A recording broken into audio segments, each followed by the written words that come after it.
ఖచ్చితంగా బీసీలకు బడ్జెట్‌లో మాకు 3% అంటే కనీసం 2,00,000 కోట్లు మాకు కేటాయించాల్సింది. ఈ ఎవడబ్బా సొమ్ము ఇది?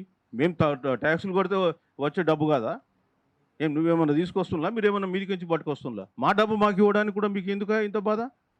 మీరు పారిశ్రామికవేత్తలకు ఎన్ని లక్షల కోట్ల రుణమాఫీలు చేస్తున్నారు?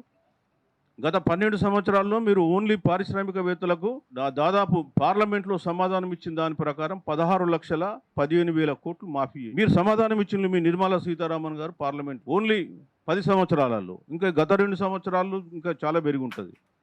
డెట్ రికవరీ ట్రిబ్యునల్ ద్వారా కూడా ఇంకో 16 లక్షలు పోయింది.